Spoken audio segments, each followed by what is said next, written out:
പാകിസ്ഥാൻ ശരിക്കും നാണം കെട്ടു. ഇതുപോലത്തെ ഒരു തോൽവി പാകിസ്ഥാൻ ഒരിക്കലും പ്രതീക്ഷിച്ച് കാണില്ല.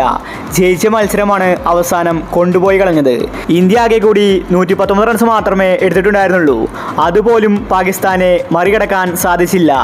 ഇന്നത്തെ ഇന്ത്യയുടെ വിജയം കണ്ട് പാകിസ്ഥാൻ ക്രിക്കറ്റ് ഇതിഹാസങ്ങൾ പറഞ്ഞ കാര്യമാണ് നമ്മൾ ഇന്നത്തെ വീഡിയോയിൽ നോക്കുന്നത്. ഇത്തരം ക്രിക്കറ്റ് ന്യൂസിന് വേണ്ടി ഈ ചാനൽ മറക്കാതെ സബ്സ്ക്രൈബ് ചെയ്യൂ. ഇന്ത്യ മികച്ച വിജയം തന്നെയാണെന്ന് സ്വന്തമാക്കിയത്. തോറ്റ മത്സരം തിരിച്ചു പിടിച്ചു. ഇന്നത്തെ ഇന്ത്യയുടെ വിജയം കണ്ട് പാകിസ്ഥാൻ ക്രിക്കറ്റ് ഇതിഹാസങ്ങൾ പറഞ്ഞത് ഇങ്ങനെയായിരുന്നു: ഇന്ത്യൻ ടീം ജയിക്കുമെന്ന് ഞങ്ങൾ ഒരിക്കലും സ്വപ്നത്തിൽ പോലും വിചാരിച്ചില്ല.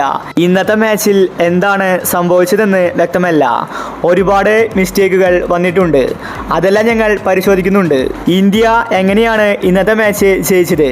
ഞങ്ങൾ ജയിച്ച മത്സരമായിരുന്നു. പിന്നീട് ഇന്ത്യ അത് തിരിച്ചു പിടിച്ചു. അതെങ്ങനെയാണെന്ന് മനസ്സിലാവുന്നില്ല. ഇത് പിച്ചിൻ്റെ കുഴപ്പമാണ്. സെക്കൻഡ് ബാറ്റിങ്ങിൽ തീരെ ബാറ്റ് ചെയ്യാൻ സാധിക്കുന്നില്ല. ICC ശരിക്കും പിച്ച് പരിശോധിക്കണം.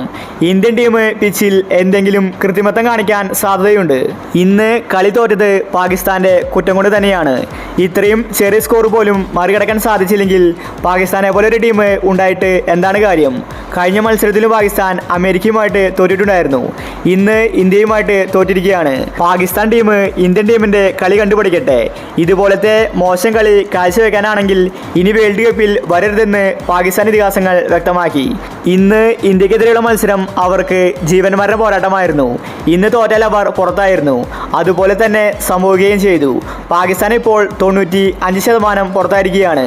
ഇനി പാകിസ്ഥാന് എല്ലാ മാച്ച് ജയിച്ചാലും കയറാൻ സാധിക്കില്ല.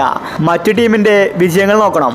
ഇന്ത്യൻ ടീം ഇതുപോലെ മികച്ച പ്രകടനം കാഴ്ചവെക്കുമെന്ന് ആരും കരുതിയില്ല. ബുംറയാണ് ഇന്ത്യക്ക് വിജയം സമ്മാനിച്ചത്.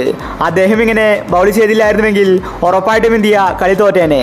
അപ്പോൾ ഇത്തരം ക്രിക്കറ്റ് ന്യൂസിന് വേണ്ടി ഈ ചാനൽ മറക്കാതെ സബ്സ്ക്രൈബ് ചെയ്യൂ.